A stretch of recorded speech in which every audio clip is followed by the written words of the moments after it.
We're going to create a new OE downtime project. So I open the designer here, and we'll give it a name, OE demo.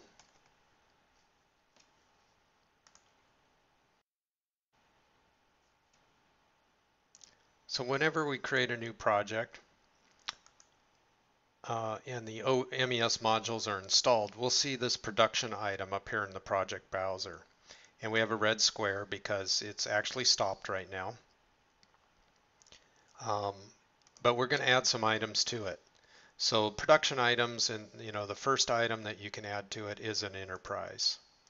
And we'll rename that enterprise to my enterprise. And that really would be your company name. If you have multiple companies, then you can have multiple companies listed in there, but usually it's one. And then we're going to have production site. And that could be if you have multiple production facilities, you'd give them probably the name of the facility, but you could have California, New York, whatever you want in there. And then production areas, same thing, packaging, and other things like maybe your dock, warehouse, processing, all kinds of things. So you'd put multiple ones of areas in there to represent those areas. And then inside each of those areas, you can add either production lines or production locations. So production lines used with OE downtime. It is also used with the recipe module. So we'll say we have a north line. And each line can also have machines or cells. They're almost synonymous there.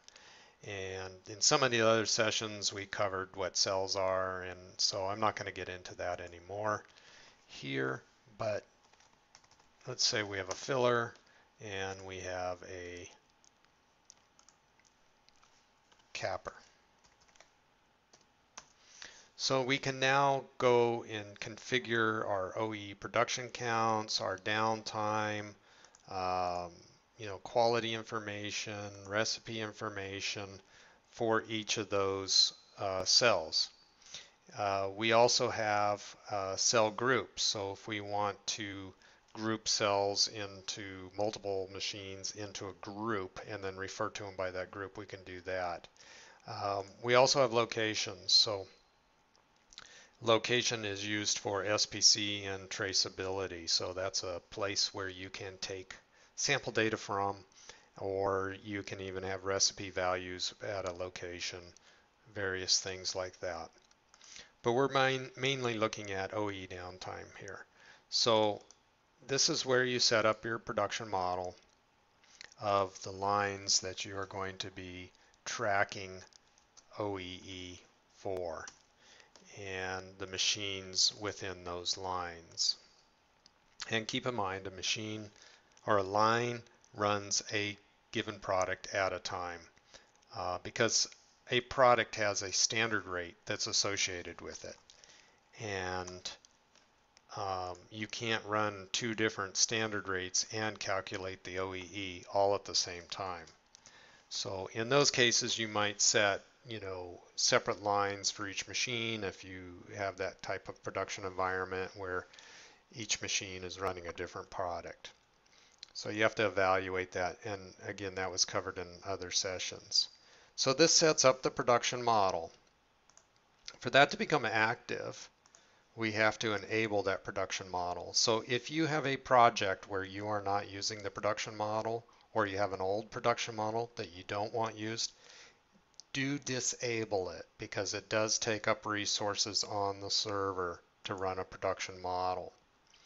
So once you enable it, you see the green arrow there, and we go to a running state down here.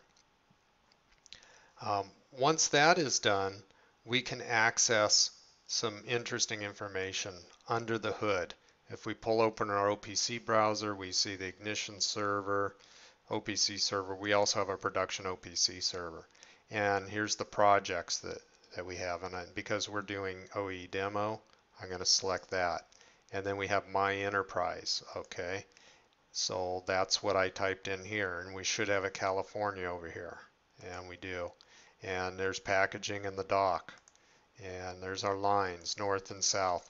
And then we can take and use these values now in our project, so we can display like the current downtime reason description, or our production rate per hour, all those kinds of things we can display in our project now and use on the screens.